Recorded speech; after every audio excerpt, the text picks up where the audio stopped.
Perkenalkan, nama saya Dimas Sulistyo dan rekan saya Adnan Rusdiansa. Pada kali ini kami mendapat kesempatan untuk berkunjung di tempat pengusaha ternama yang ada di kota Solo, yaitu Rumah Ikan Solo.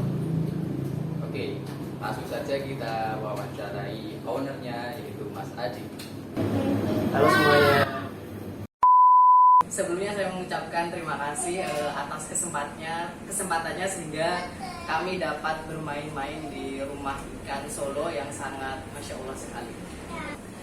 Nah Mas, setiap pelaku usaha pasti memiliki latar belakang yang sangat beragam Mas.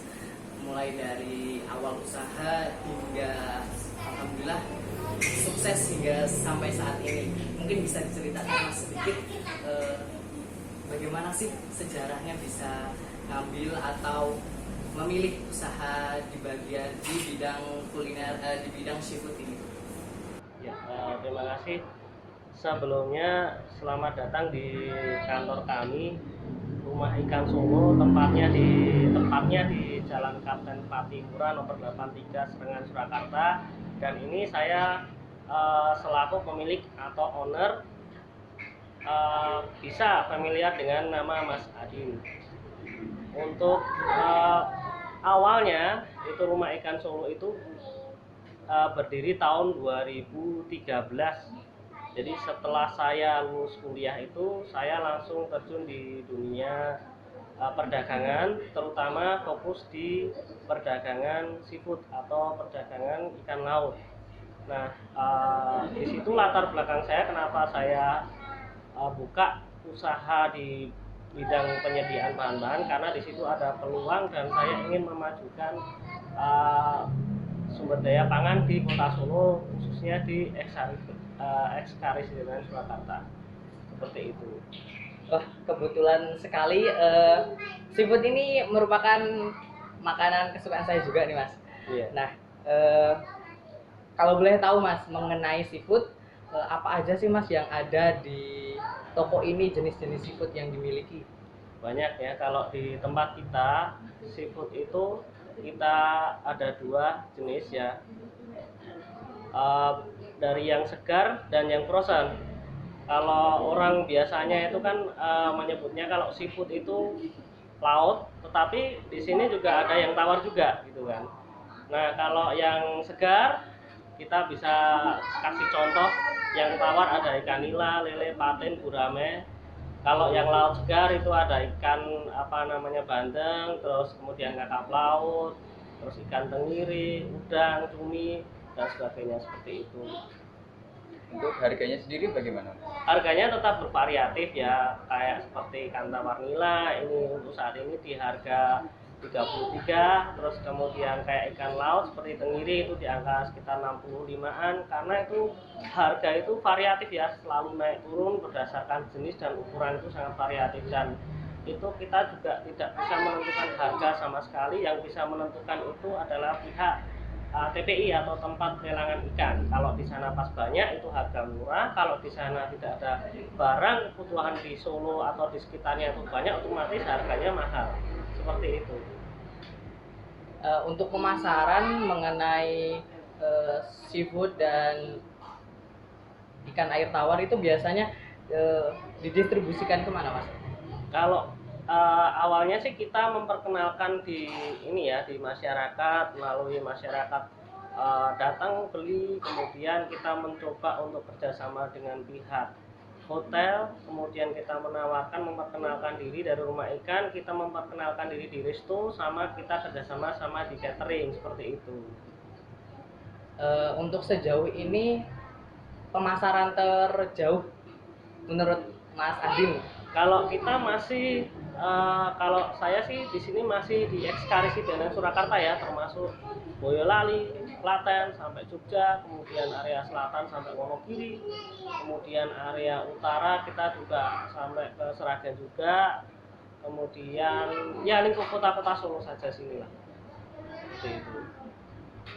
Dan kan untuk omsetnya bagaimana, Mas?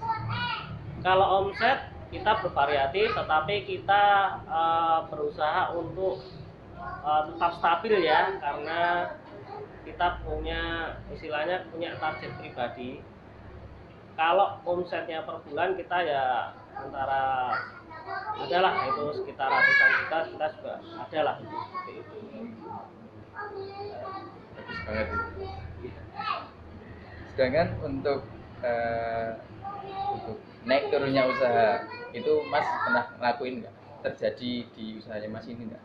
Ya pasti kalau semua pemilik usaha pasti ada kendala, pasti ada pasang surut. Jadi semua itu sudah saya alamin terus kita harus istilahnya harus tahu bagaimana cara mengatasinya. Seperti halnya kita contohkan aja seperti corona seperti ini ya.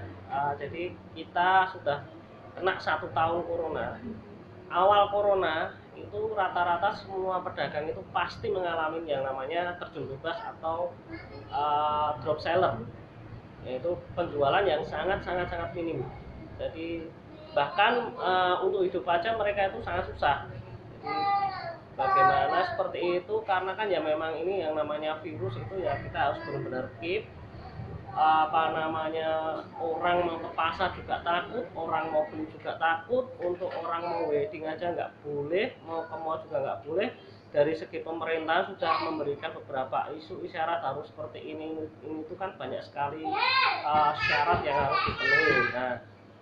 Nah makanya untuk awal-awal ini kan sangat sekali drop banget ya untuk pedagang, saya yakin itu dan semuanya merasakan. Nah lambat laun otomatis kan kita harus beradaptasi nih dengan situasi yang seperti ini. Nah makanya pedagang baik ikan, ayam ataupun pedagang sembako dan sebagainya, mereka mempunyai beberapa strategi atau fasilitas bagaimana cara menaikkan omset untuk beradaptasi dengan corona yang ini seperti ini ya kondisi. Contohnya seperti ini ya, kalau misalkan saya ini memberikan fasilitas kita pengantaran ada tidak usah pakai minimal, jadi berapapun kita antar seperti itu. Terus kemudian kita bikin suatu olahan, jadi orang misalkan mau masak ikan asin atau mau masak apa itu kita sudah packingkan sama bumbunya ya, plus bumbu. Jadi orang itu sudah telepon minta dibikinkan, aku mau minta cumi saus asin asam manis gitu,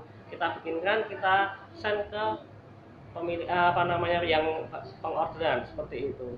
Bahkan kemarin pun seperti halnya kayak catering di Solo, dia juga membuat inovasi seperti dia membuat produk-produk kecil yang biasanya buat wedding itu dia jual ke ke masyarakat Kota Solo. Jadi ya itulah strateginya bagaimana cara mereka mengatasi untuk drop sellernya di Kota Solo atau drop di perdagangan seperti itu.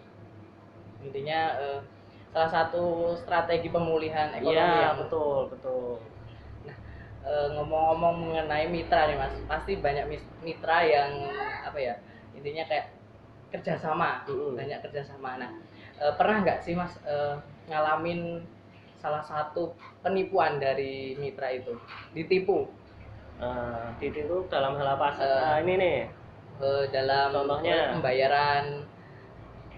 Terus oh ya dulu sih ada ya, jadi salah satu catering di Solo, dia catering belum begitu besar ya, tidak familiar sekali. Dia dulu sempat, kalau kita itu kan sistemnya juga untuk pembayaran kita mengikuti sistem daripada si pengorder, misalkan dari catering tersebut bisa tempo 1 atau pembayaran cash atau tempo 2 hari, 3 hari sampai 1 minggu. Nah pada suatu ketika mereka order, sesekali mereka order lele 3 kilo, kemudian order filet. Di sini kita juga jual ayam dan sapi juga, mereka juga order filet ayam. Kemudian untuk hari berikutnya saya ke sana, saya minta untuk pembayarannya, mereka tunggu dulu Mas, besok ya, atau dibayar separuh dulu. Nah seperti itu sampai akhir 1 minggu, dan akhirnya mereka tidak bayar sama sekali. Ada sekitar 3 juta mereka nggak bayar seperti itu. Nah itu salah satu contoh penipuan. Jadi untuk rekan-rekan generasi muda ini hati-hati untuk masalah pembayaran. Kalau memang itu bukan instansi yang istilahnya bonafit atau resmi, itu perlu diwaspadai dalam hal finansial seperti itu. Sedangkan untuk penanganannya tadi, Masnya kira-kira untuk tips agar tidak seperti mengulangi kesalahan yang sama, itu Masnya menyarankan kita bagaimana? Nah, kalau untuk jadi gini, seperti hanya untuk meminimalisir penipuan seperti itu ya, yang jelas kalau itu sudah instansi bonafit seperti catering yang ternama atau hotel yang ternama, itu kita tidak ada masalah. Tetapi kalau yang itu home industry atau yang kecil-kecil, itu kita ada rekanan teman, kita tanya dulu ke teman, ini catering seperti ini bermasalah apa tidak. Kalau pembayarannya itu tidak bermasalah, ya silakan untuk dilanjutkan, teruskan. Tapi kalau hanya ini catering ternyata bermasalah, ya mendingan kita tolak. Janganlah seperti itu. Dulu sih sempat gini ya, ada juga beberapa resto, saya ada 2 resto itu juga sama seperti itu. Padahal resto itu kan sudah familiar, namanya juga sudah terkenal ya. Dia order selama kerjasama juga selama 1 tahun lebih, itu memang pembayarannya lancar. Tapi kan waktu itu ada konflik di resto itu tersebut, kemudian resto itu tutup. Nah, dari situ masalah itu muncul, mereka nggak mau bayar dan akhirnya, nah solusinya ya sudah, mau nggak mau ya, misalkan dia hutang berapa, ada barang yang seperti apa yang sekiranya itu senilai dengan hutangnya, ya kita bawa gitu loh. Dan itu ya harus mau. Lah bagaimana mereka juga hutang ke kita juga sebetulnya itu hal yang rugi ya, karena kan kita kan butuh untuk pengembalian modal, bukan barang kan gitu. Kalau itu ditukar dengan barang yang lain, otomatis kan kita ya buat apa gitu loh, seperti itu. Ngomong-ngomong bekerja sama dengan mitra nih Mas, ada nggak sih kayak kontrak kerja gitu atau kontrak pengiriman barang gitu, misal mengalami permasalahan yang kayak tadi gitu? Kalau masalah kontrak, biasanya yang melakukan kontrak kerjasama itu pihak hotel. Jadi pihak hotel itu memberikan kontrak, misalkan selama 1 bulan, misalkan nih saya penawaran produk dori. Nah, ikan dori di harga, katakanlah di harga 40.000. Nah, mereka bikin suatu kontrak dengan kita, yang jelas ini saya minta untuk dori ini harganya 40.000 selama 1 bulan.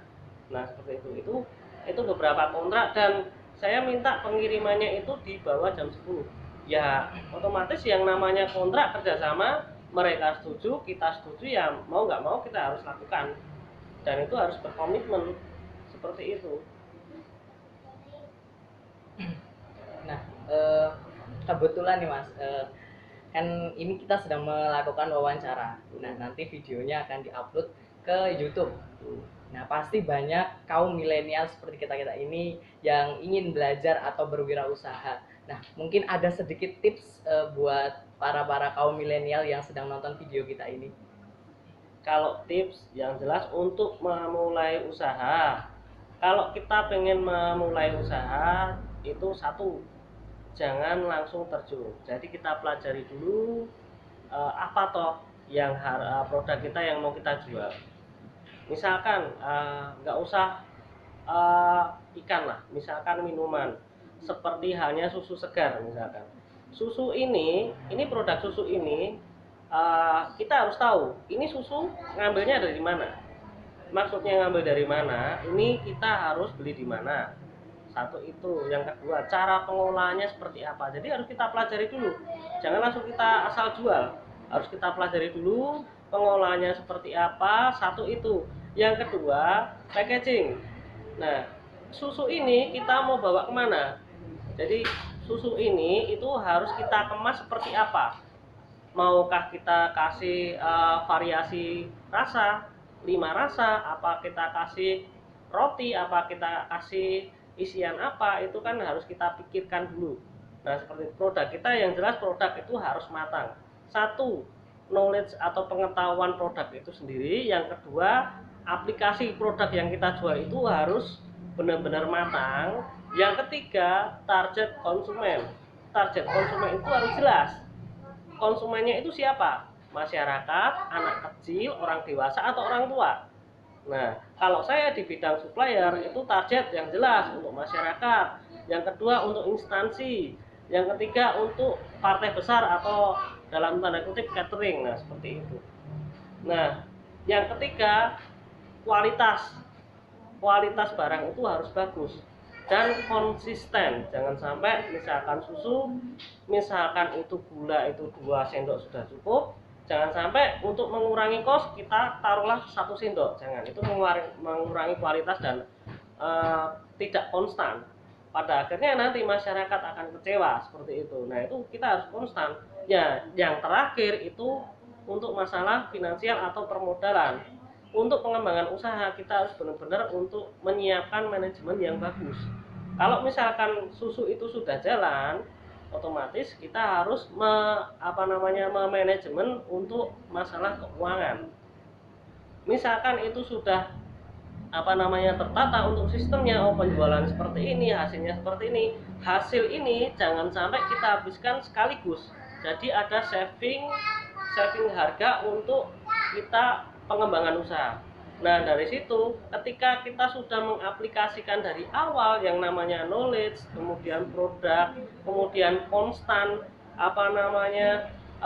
produknya itu sendiri harus konstan. Yang ketiga masalah manajemen atau keuangan atau sistematis, bagaimana kita memasarkan, bagaimana kita menghitung keuangannya, itu insya Allah kita akan berkembang dan bisa jalan untuk di bidang wirausaha atau perdagangan seperti itu. Baik Mas, sekarang kan ini kan sering ya kita idolakan sesuatu untuk menjadi motivasi kita untuk bertambah maju lagi usaha kita. Nah, untuk Mas sendiri punya tokoh inspirasi atau idola dalam hal usaha ataupun yang lain?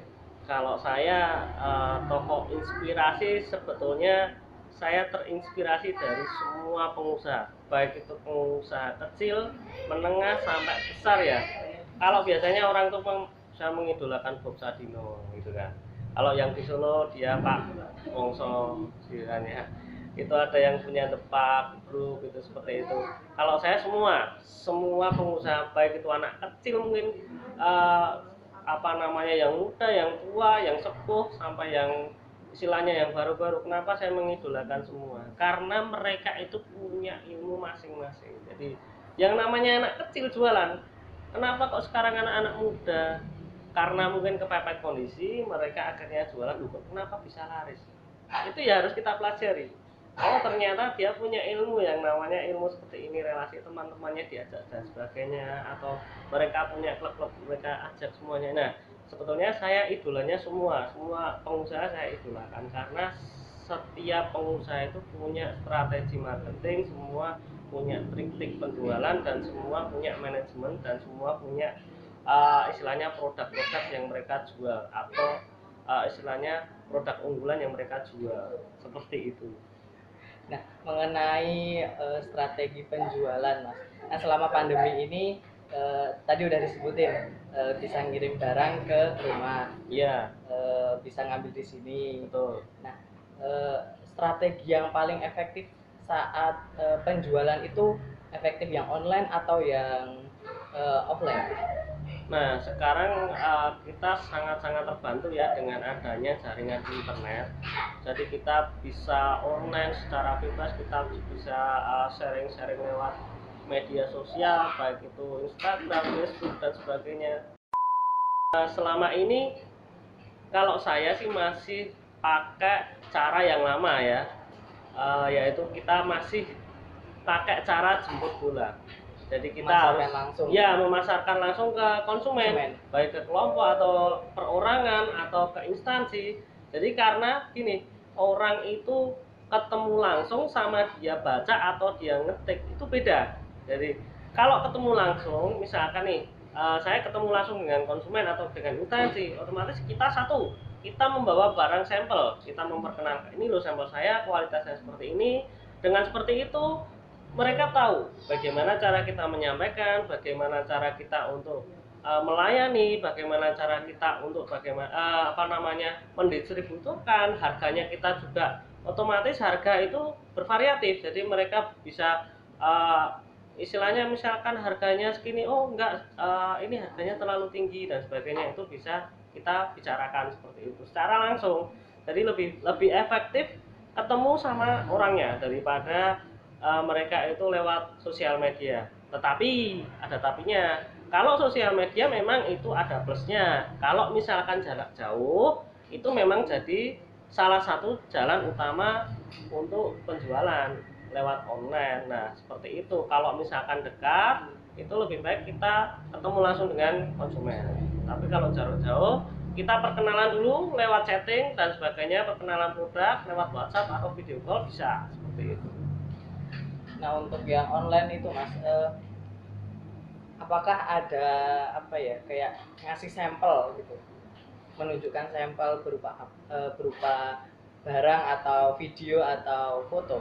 Ya kalau pakai jaringan internet, otomatis kita harus memberikan produk lewat satu brosur foto atau video. Nah untuk bentuknya seperti ini, warnanya seperti ini, jadi kualitasnya seperti ini. Misalkan ya itu sebetulnya kurang efektif. Misalkan ini loh ikannya teksturnya empuk, kan kita nggak tahu ya ini loh masih kenyal dan sebagainya. Itu memang nggak efektif, tapi itu ya bisa membantu juga seperti itu. Nah Mas, ngomong-ngomong mengenai kapasitas nih Mas, kapasitas yang bisa ditampung di owner atau di rumah makan ikan ini, mulai dari seperti kayak ayam, nila atau lele dan lain sebagainya, itu ada kapasitas nggak di sini? Nah untuk produk di rumah ikan ini sendiri itu sebetulnya ada dua, yang fresh sama yang frozen. Kalau yang fresh itu ikan-ikan langsung kita ambilkan dari TPI. Jadi kita ambil dari TPI misalkan dari Kendal, Semarang, Rembang, Jepara. Jadi kita punya relasi semuanya dan kita punya armada. Jadi misalkan ada konsumen yang butuh 2 kilo pun kita bisa langsung kita ambilkan dari TPI, datang ke Solo. Nah dan kita itu tidak menampung untuk yang fresh. Jadi kita by request sesuai. Misalkan orang butuhnya 3 kilo ya kita bawakan 3 kilo dari TPI. Itu yang fresh. Jadi kita tidak ada tampungan untuk sementara ini. Jadi ikan itu selalu segar dan fresh langsung dari TPI. Yang kedua untuk barang-barang yang frozen, barang-barang frozen itu kita ambilkan dari beberapa pabrik yang sudah ternama di Indonesia. Itu sudah terdaftar di MUI, sudah istilahnya sudah terjamin mutu dan kualitasnya seperti itu. Nah untuk tampungan untuk yang beku sendiri kita pakai beberapa freezer yang ada di rumah ikan. Ini kapasitas freezernya di rumah ikan ini ada sekitar 3 ton.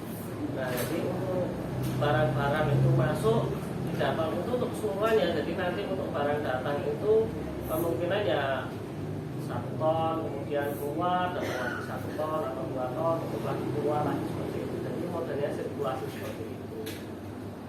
Untuk 3 tonnya itu dibagi atau setiap bulannya 1 ton atau setiap bulannya 1 ton? Kalau untuk kapasitasnya freezer itu beda-beda. Jadi memang satu freezer ada yang 500, ada 400. Tapi kalau untuk misalkan per berapa datangnya itu tergantung. Jadi freezer itu kosong berapa. Jadi misalkan freezer itu kapasitas 400 kilo. Nah itu misalkan 400 kilo itu ada 3, berarti ya udah itu 400 kilo kali 3. Ya udah itu kita datangkan barang yang sejumlah itu sekitar 1 ton itu masuk untuk freezer 3 freezer seperti itu. Untuk rumah ikan sendiri Mas, dalam pengembangan bisnisnya mungkin dijalankan sendiri atau punya karyawan atau dibantu dengan family?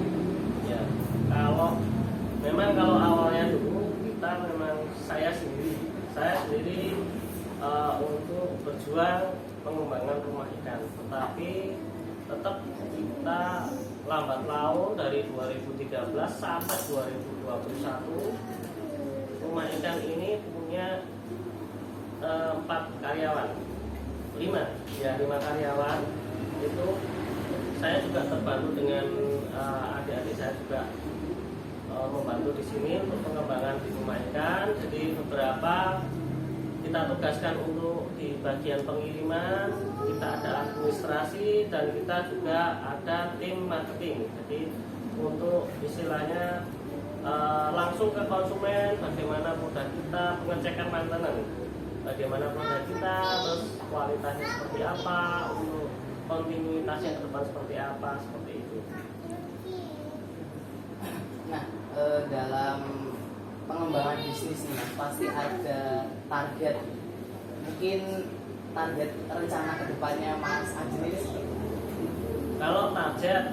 Kalau target kita mesti misalkan kalau target kita tidak keluarkan ya, maksudnya secara kita ke karyawan ini saya harus target sekian enggak. Jadi saya punya target pribadi, dan itu target itu harus berkembang setiap bulan atau setiap tahun. Misalkan hari ini untuk target beratnya sekian, nanti tahun depan harus sekian, kita tingkatkan terus. Nah, untuk pengembangan rumah ikan sendiri, kita memang punya rencana untuk pengembangan di beberapa lokasi. Jadi rumah ikan sendiri ini kita baru membenahi. Jadi rumah ikan ini punya produk apa toh? Misalkan rumah ikan ini ternyata menjual ikan, tidak hanya ikan kok. Jadi tidak hanya ikan saja, ayam juga ada, sapi juga ada, yang mulai dari sapi iga, sapi impor, lokal, ada ayam, ada yang kulit utuh dan sebagainya. Nah, satu produk ini nanti kita akan bikinkan untuk di lokasi yang lain. Jadi pengembangan ini kita besarkan dulu di Solo, dalam artian kita perkenalkan dulu ke masyarakat. Oh, ternyata rumah ikan itu jualannya ini. Terus produknya seperti ini. Ketika masyarakat sudah tahu, kita kembangkan di daerah lain, atau kita di Jawa Timur atau di Jawa Barat atau di daerah istimewa Yogyakarta, kita buka di sana. Nah, mereka juga akan lebih familiar, mereka juga akan lebih mengenal. Nah, kita akan membawa pengembangan ini di beberapa tempat seperti itu. Gini Mas, kan kita sering ke pasar, ibu juga sering ke pasar. Nah, Mas, untuk tipsnya untuk memilih ikan yang segar, untuk kita memilihnya itu Yang layak dikonsumsi ya, itu ya gimana Mas? Terkadang itu kan ibu-ibu kan atau orang awam itu bingung ya. Di pasar itu ada beberapa banyak ikan, itu mereka juga ini yang bagus, yang segar, yang baru, yang lama, yang mana toh. Sebetulnya itu sangat mudah sekali.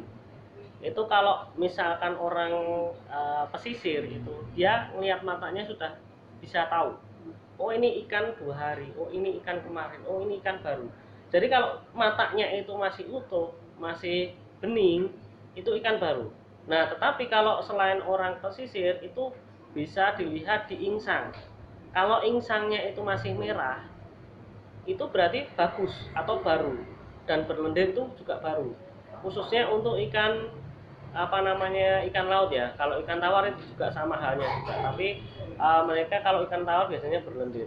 Nah, kemudian untuk sisik itu dia masih utuh, masih istilahnya masih, kalau keripik itu gurih, masih baru itu loh, masih.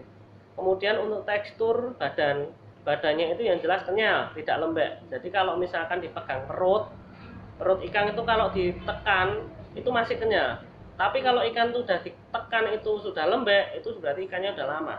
Jadi ditekan itu kembali lagi gitu? Iya, itu kalau ditekan itu kenyal, berarti itu ikannya sudah, oh ini baru, ini ditekan kenyal, masih balik lagi itu, oh ini baru. Sama insang ditengok aja, insang dibuka, itu oh ini masih merah, ini oh berarti segar, seperti itu. Oh matanya jernih. Kadang kan ada ikan yang cacat, matanya itu nggak ada, seperti itu kan, itu tidak jadi jaminan. Baik kita tengok insangnya aja. Kalau insang udah hijau, apa pucat, apa hitam, itu ikan sudah lama. Apalagi kalau udah dipegang perutnya, apalagi punggungnya, kalau udah dipegang itu lembek, ya sudah, berarti itu ikan lama, seperti itu. Nah, kalau yang ikan barang-barang frozen itu sangat sulit dideteksi. Jadi kalau misalkan pernah membeli ikan file dalam bentuk frozen, nah itu sebetulnya susah, harus dicairkan dulu baru, atau di defrost baru tahu oh ini ikan bagus tidaknya. Yang jelas itu dari, kalau udah dicairin itu yang jelas dari bau sudah kelihatan. Tetapi kalau pengen tahu sebetulnya gampang. Kalau itu ikan khususnya yang file masih masih beku itu dilihat dari warnanya saja kelihatan. Misalkan ikan itu file ikan itu warnanya merah, tetapi di bawah perutnya atau di filenya itu ada noda hijau atau biru. Ini ikan untuk prosesnya sudah salah, atau proses bekunya ini eh, terlalu lama di luar. Jadi istilahnya harus cepat, kan ikan itu harus kalau sudah difilet harus cepat-cepat dibekukan. Tetapi ini kok ada noda biru atau hijau, satu, dia terlalu lama di luar, prosesnya salah juga bisa. Yang kedua, ikan ini sudah lama. Nah, di situ udah kelihatan kalau misalkan ibu-ibu atau saudara-saudara pengen beli di supermarket, pengen ikan yang males mengolah sendiri, terus pengennya ikan yang misalkan kayak salmon fillet.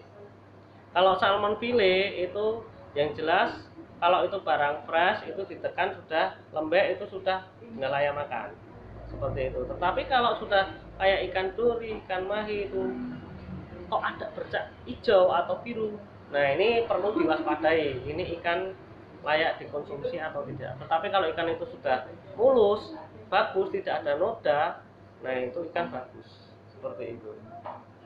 Oke Mas, mengenai ikan segar dan ikan yang kurang layak dikonsumsi ini Mas, pernahkah konsumen itu komplain ke Mas tentang ikan, oh ini kok ikannya kayak gini, tidak suka, ataupun kok ini kak juga ada ciri-cirinya agak berwarna buruk, itu kira-kira Mas pernah dikomplain gitu apa enggak?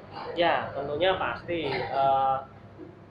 Kita tetap yang namanya konsumen itu pengennya itu barang bagus, tapi kita juga pengennya ngasih barang konsumen itu juga bagus. Tetapi kan gini, semua barang itu terkadang ya, jadi nggak sering, ada aja mesti ya, di sesekali waktu konsumen itu komplain. Nah komplainnya seperti apa? Kadang loh kok ini ikannya bau.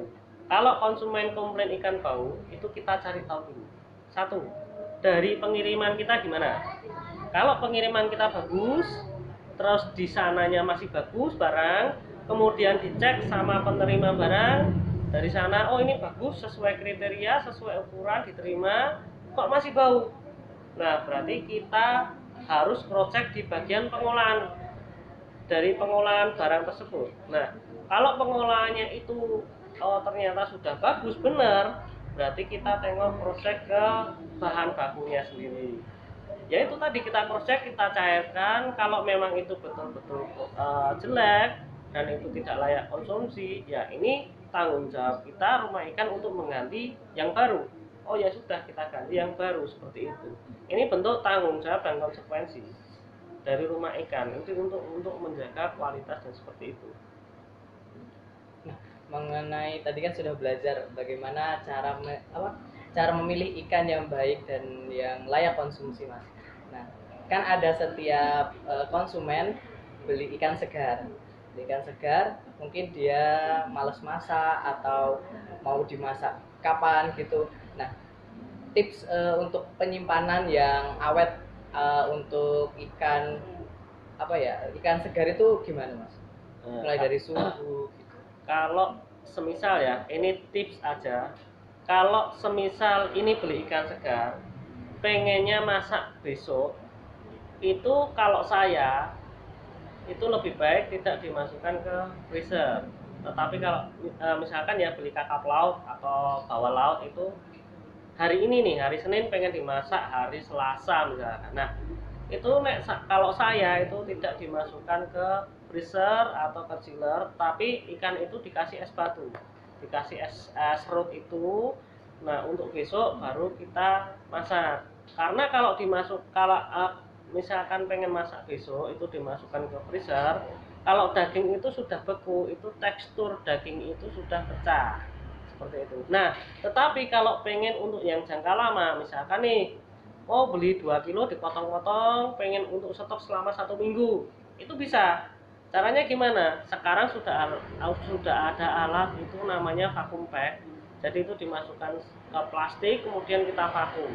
Tetapi kalau misalkan tidak mau beli alat, itu kita pakai wrapping, atau kita ini pakai plastik, kemudian kita tali yang kencang. Yang jelas bagaimana caranya agar bunga esnya itu nggak masuk ke dalam. Nah itu caranya biar menjaga kesegarannya ikan untuk jangka panjang. Jadi kan ada jangka pendek, ada jangka panjang seperti itu. Nggak hanya ikan aja, itu ayam pun juga seperti itu, sapi pun juga seperti itu. Nah teman-teman, kita tadi sudah belajar banyak mengenai usaha yang ada di Kota Solo, terutama di Rumah Ikan Solo. Kita sudah belajar banyak mengenai bagaimana cara kita berwirausaha, bagaimana teknik pengolahan ikan, penyimpanan ikan, Cara pembeliannya juga. terus motivasi buat teman-teman milenial nih untuk berusaha, untuk membuat usaha. Kedepannya. Ya, betul. Dan ini sangat menginspirasi sekali. Ya. Semoga bermanfaat buat teman-teman semua. Nah, tak lupa kami mengucapkan terima kasih kepada Mas Adin yang telah memberi masukan, memberi motivasi kepada teman-teman yang ada di luar sana untuk melanjutkan step selanjutnya, apakah ingin berwirausaha atau berdagang Seperti Mas Aji ini. Nah, semoga usahanya lancar, Amin. target-targetnya semua dapat terpenuhi, dan Keluarga sehat selalu. terima kasih untuk teman-teman yang telah menonton video ini. Semoga bermanfaat dan Cukup sekian. terima kasih. Wassalamualaikum warahmatullahi wabarakatuh.